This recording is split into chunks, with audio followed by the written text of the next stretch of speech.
In this video, I'm going to try to create an artificial intelligence in Unreal Engine 5. So this little dog follows me, detects when I throw an object, and brings it back to me. The catch: I don't want to use the easy visual programming in Unreal Engine, which have blueprints. I'm doing everything in pure C++.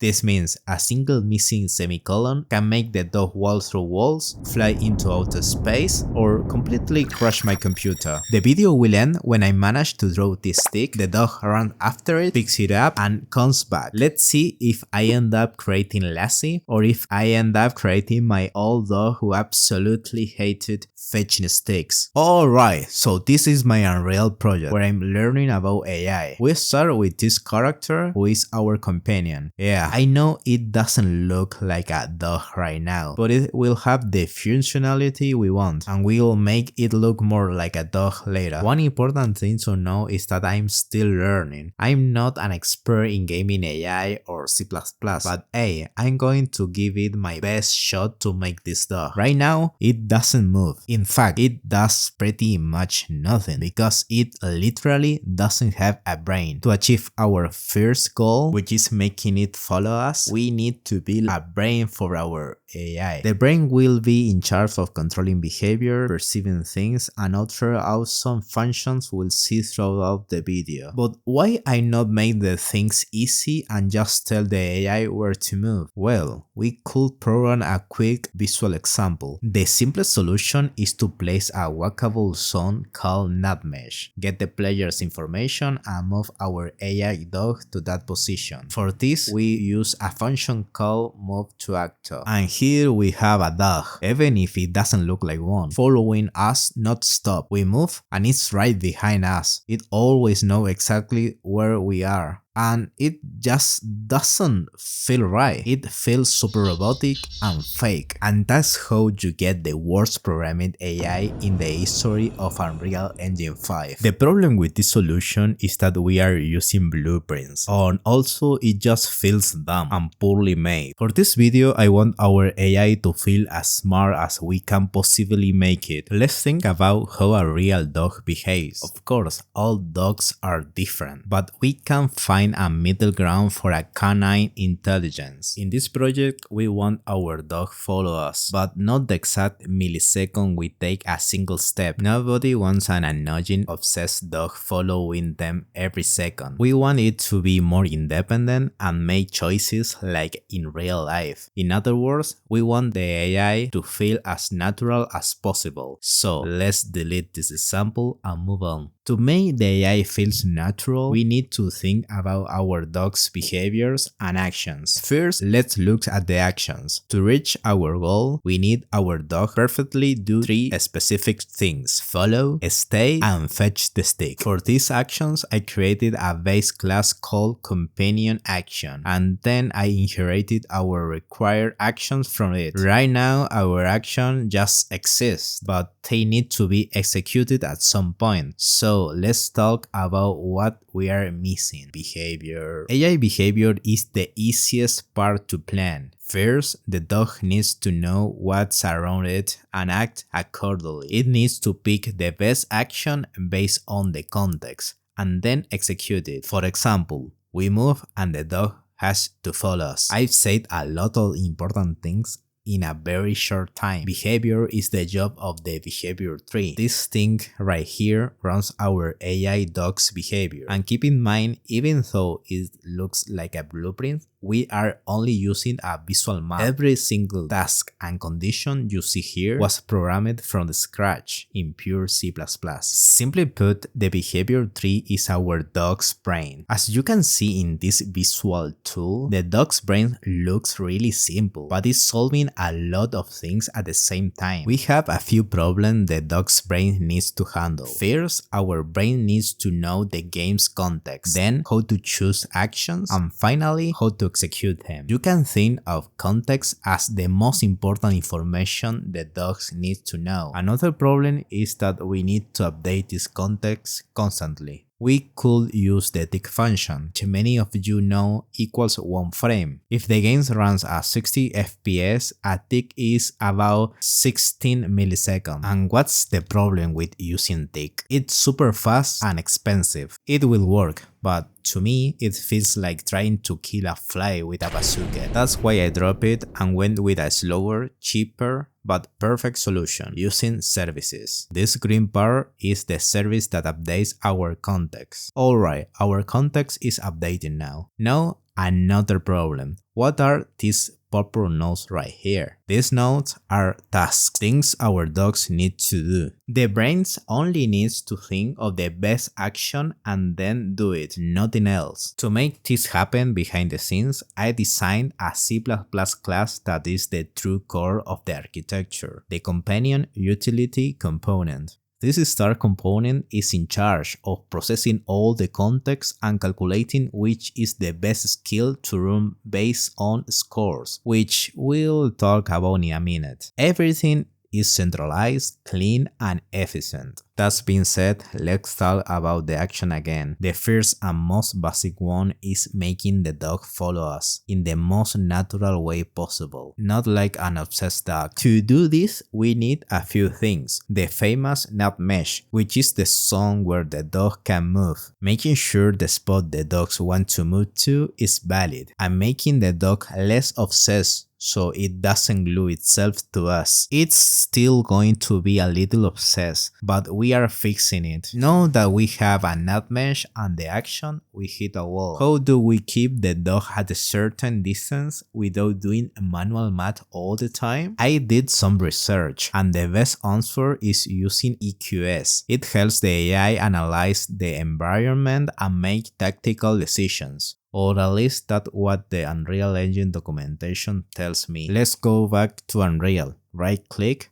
and boom, we create our environment query system, or simply EQS. And of course, we set it up. Alright, this is what I've done with EQS so far. This tool generates these green spheres, which are the potential places our AI can move to. Also, I made it so that if a potential spouse goes through a wall, it gets discarded. Those are the blue spheres you see. Now we face another problem. As you can see, the AI is looking for the perfect spot all the time, so it never stands still. I found out the issue happens because the follow player action is running non-stop, and my solution was to check if the player is far away before asking if it should update the location. Now our dog doesn't go crazy when we stand still. That's progress. We already have one of the 3 things done for this video. Now let's talk about the second goal. Right now our companion follows us, but we want it to stay still if we are close to it. Standing still doesn't mean our companion does nothing. It actually needs to do a few things. What we want to achieve with the wait action is to stop it from following us permanently when we make tiny movements or just adjusting our position. We want an area where our good friends feel safe, and if we move too far away, it changes its action to follow us. Earlier, when I made the follow action, I also created the stay action, but right now it does absolutely nothing. So I'm going to implement that logic right now. Okay, I implemented the action but accidentally messed up and created a new problem. Our companion always chooses the follow action, not because it's an obsessed dog, but because the follow action always gets higher score. I forgot to explain what I mean by score. I have less than 30 seconds to explain how and why AI chooses its skill, or I die. Okay, now, first imagine that every action has a score based on what's happened in our game. That means each action will tend to gain or lose points. For example, if the owner leaves the comfort zone, our AI will give more points to the follow owner action. But if the owner is inside the comfort zone, our stay still action will get a higher score. Long story short, the AI needs to know what the best action to run is, and that's why it does this score math. Once the math is done, it picks the action with the highest score. As you can see, the follow action is giving a value of 101, and our wait function, meaning the dog staying still, is actually doing something. The comparison right here is easy to understand. If the dog is close to its comfort zone, meaning close to the owner, the wait action gives a score of 100. Otherwise, it gives a score of 0. Our problem is that even when our AI is supposed to wait, the follow action has a higher score. So before moving on, I absolutely need to fix this. The code compiled with 0 errors, which is already a miracle. But now comes the real test. Now the AI has to come close to us, stay still if we make small movements, and always look at us. Alright, it's working correctly now, which finally lets us finish this. I mean, making our dog fetch the stick. We need the dog to fetch the stick we throw, but first we have a major problem. We need to make our player throw a stick, because without a stick, the dog can't fetch anything. I need to set up some inputs and make our player throw a stick. Well, I don't think it's working, and it's because the physics are not enabled. I need to fix this so the stick actually flies. Now it works, but can be improved. Right now, throwing the sticks depends on the camera angle, and you have to do a weird movement to throw it properly. Luckily, it compiled, and perfect, look at the difference. Now the stick launches right in front of our character, and the camera doesn't matter anymore. Now, how do we make our dog go fetch the stick and brings it back? The first thing that crossed my mind was making the dog listen for where the stick lands. But dogs aren't really like that. The moment you throw something, they sprint right after it. So I thought about doing exactly that. The first goal is to make the dog go where our stick lands. That means our dog needs to know where the stick is all the time. The problem is that right now it has no clue the stick even exists. So I'm going to the code to do some magic. Well, the solution is easy. When we throw the stick, we are going to create an EQS. This means generating a small area around the stick we just threw, so our good dog can find the best position near it. Now we have the EQS, we just need to set it up in the controller, and that should be it. When I press the E key, my character will throw the stick. Two things can happen: either Unreal completely crashes, or our AI runs after the stick.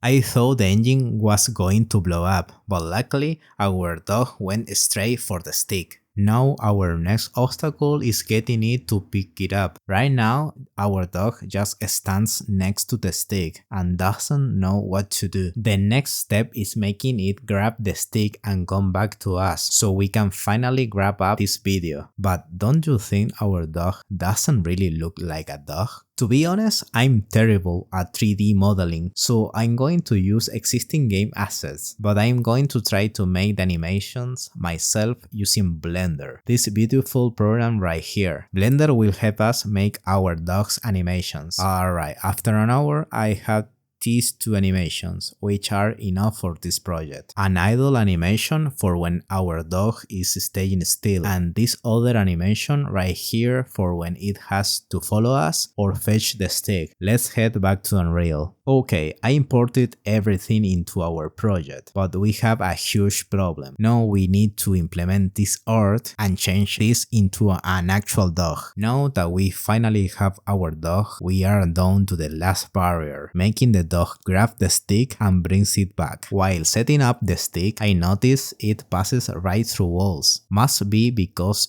it doesn't have collision, so let's add some collision to it. A simple collision box will do. We can keep going. Now it works, but the dog is looking the wrong way. That's a focus issue. I never set in the focus to the stick, so our dog keeps focusing on the player. Let me fix that. Now we need to work on our biggest obstacle, making the dog grab the stick and bring it back. These are two separated problems, so let's start with the first one, making the dog grab the stick. It occurred to me me that I can create a function inside our stick that allows the dog to pick it up, of course if the dog is close enough. Well, it just compiled. I need to see if it works, otherwise it's back to the code.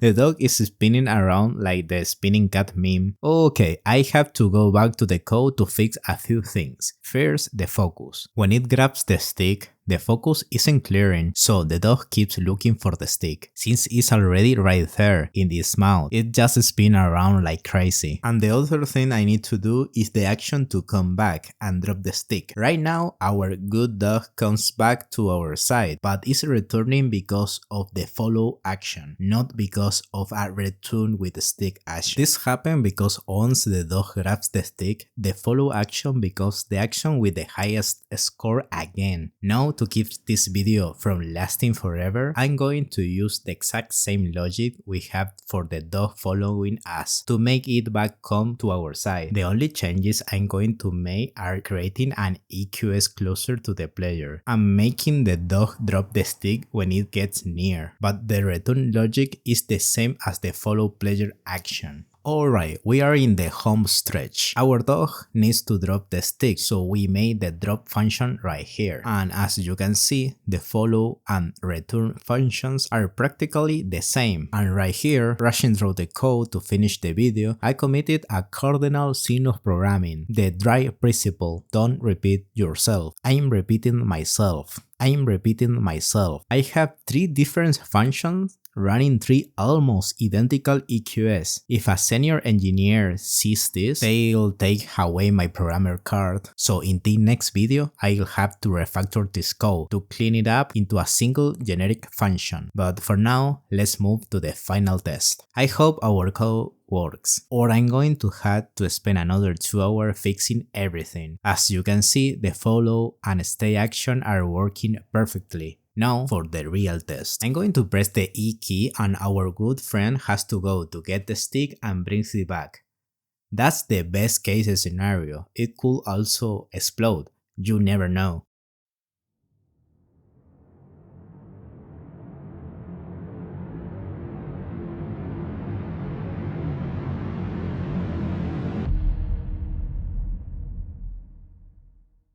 Perfect, there comes our dog with the stick in its mouth, and it drops it right next to us. Nice, we won from having a character that looked nowhere near a dog and wasn't even 10% as smart to what our good friend is now. We started with nothing, and now we have the core of a fully functional dog. Of course, it can be improved a lot more to make it even smarter, but that's a topic for another video. Thanks you so much for watching. Goodbye.